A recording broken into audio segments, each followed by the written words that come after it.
O conto a seguir foi lido especialmente aos que possuem alguma limitação à leitura, tais como os deficientes visuais, os idosos, os dislexos, entre outros.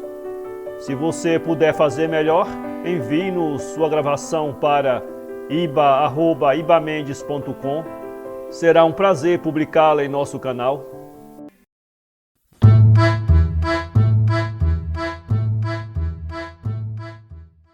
Sinfrônio e Agripa, de Carlos Dias Fernandes, voz Iba Mendes. A princípio, logo depois da morte do pai, um velho rendeiro de Monte Alegre, que lhes deixara um pecúlio, amaríssimo fruto dos seus labores agrícolas, os dois irmãos tinham bolsa comum, de onde o mais novo, Sinfrônio, retirava grossas quantias, a despeito de Agripa, que era um tostado trabalhador dos campos. Como estivesse quase em ruínas o casarão pesado de Monte Alegre, em que haviam nascido aqueles dois irmãos de índoles tão singularmente opostas, deliberou o mais velho mudarem-se ambos para as terras úberes de Carapucema, onde as águas fertilizantes corriam sempre, inundando as várzeas pelo tempo do inverno.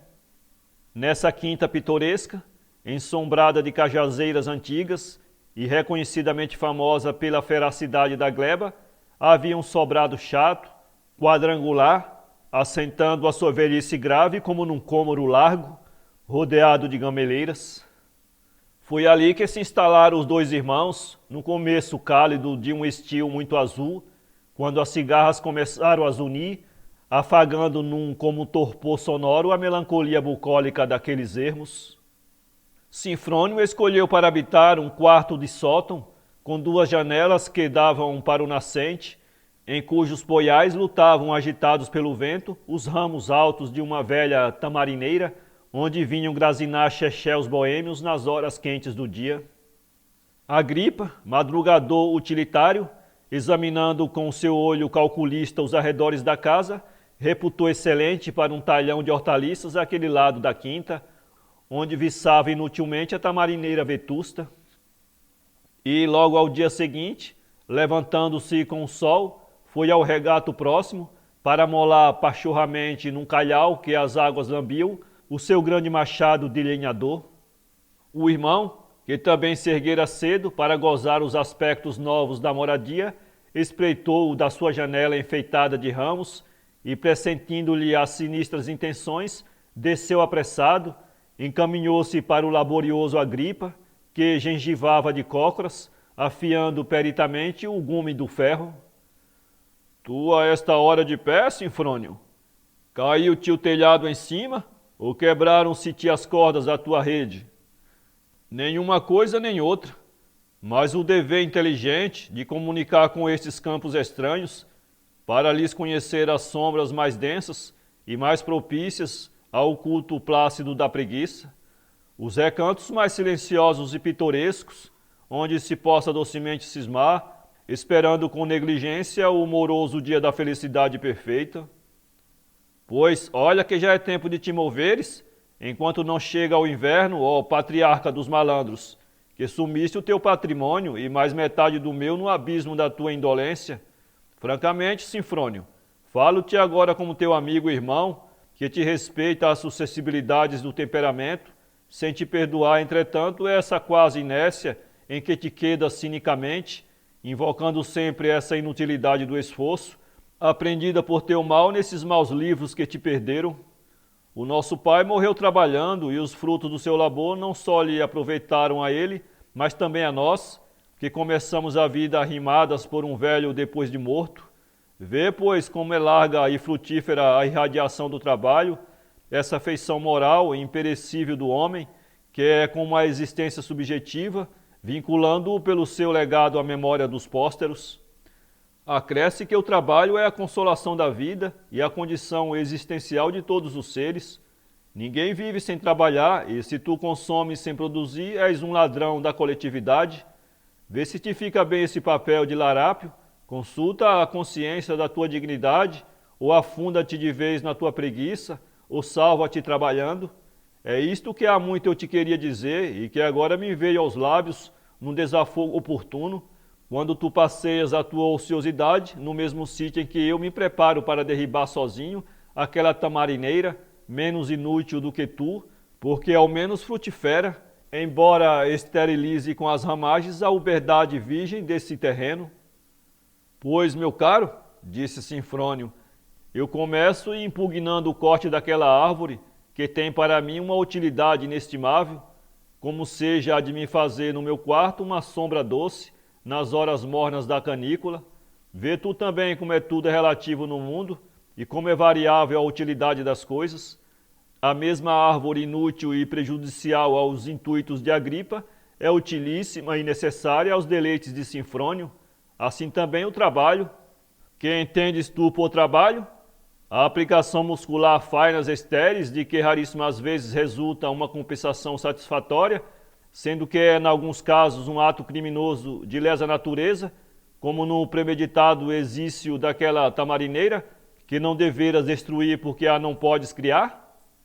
Depois, a meditação é uma forma intensíssima de trabalho, pois que tudo se resume na vida animal à vibração nervosa, e languidamente meditar é intensamente vibrar.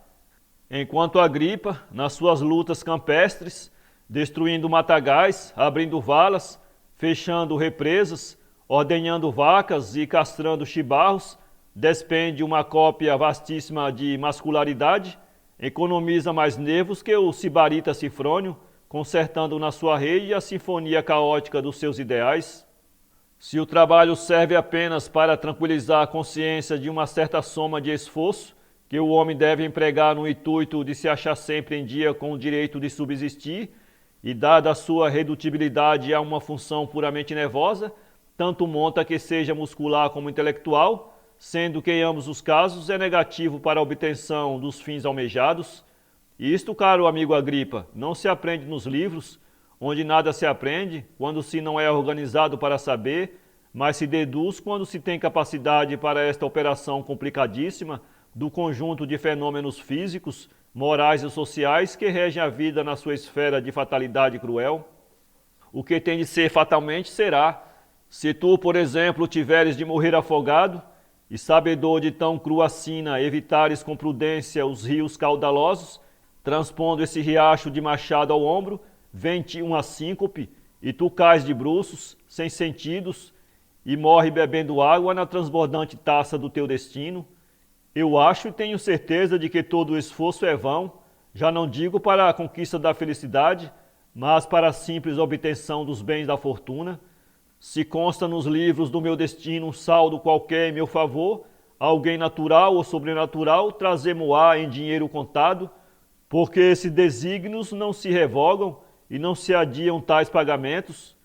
Tu derribas toda a floresta, se te apraz semelhante infâmia, estoura de trabalhar, se te deleita esse vão dispêndio de músculos, mas abstente em nome da nossa velha amizade, e também pelo direito que me assiste como pagador meeiro das rendas, abstente, repito, de cortar com o teu machado cúmplice aquela tamarineira veneranda, que é o tabernáculo das aves do céu, como se diz na Bíblia, e o dossel verde, plantado por Deus no deserto da minha esperança. Fica-te com esta, severo Agripa, enquanto eu parto, como um conquistador das Gálias, para a posse total da minha rede, de quem me apartei estoicamente nesta hora inefável, consagrada a Morfeu, para te dizer com sabedoria e firmeza estas verdades eternas. Agripa, vencido pela lógica do irmão, deixou pender o machado entre os joelhos e sentiu como refluxo de velho ódio por aquele malandro locaz que lhe afirmava na cara aquelas grosserias incongruentes que tanto magoava a sua espessa sensibilidade de homem rude. Levantou-se suspirando com lentidão e enveredou por umas sebes antigas de murtas bravas que limitavam a mata. Deparou-se-lhe no caminho uma casa de cabas formidável, que ele contemplou com demorada malignidade, lembrando-se do irmão adormecido na sua ostensiva indolência, depois de o ter vagamente insultado naquelas alusões deprimentes aos labores do campo.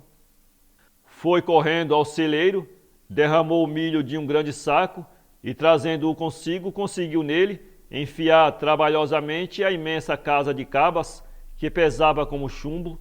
Subiu com o seu fardo hostil as escadas do irmão e atirou-lhe perto da rede o agressivo ninho de vespas, para que o ferrassem a ele, o cínico indolente, tão insensível por cálculo aos suaves aguilhões da sua fraterna experiência. Mas o ninho de cabas, com um choque, desfez-se em pedaços e estilhaçou-se com ele uma larga botija vidrada que o engenho das vespas disfarçara naquela pobre aparência de folhas secas argamaçadas. Estiçalhou-se a botija e saltaram-lhe dentro inúmeras peças de ouro que rodearam por terra, sonoras e lampejantes, como que circundando no festivo rumo alecre a rede cândida de Sinfrônio, que despertou sorrindo eternecidamente aquele único capricho amável do seu destino. Para ler esse conto, acesse www.poeteiro.com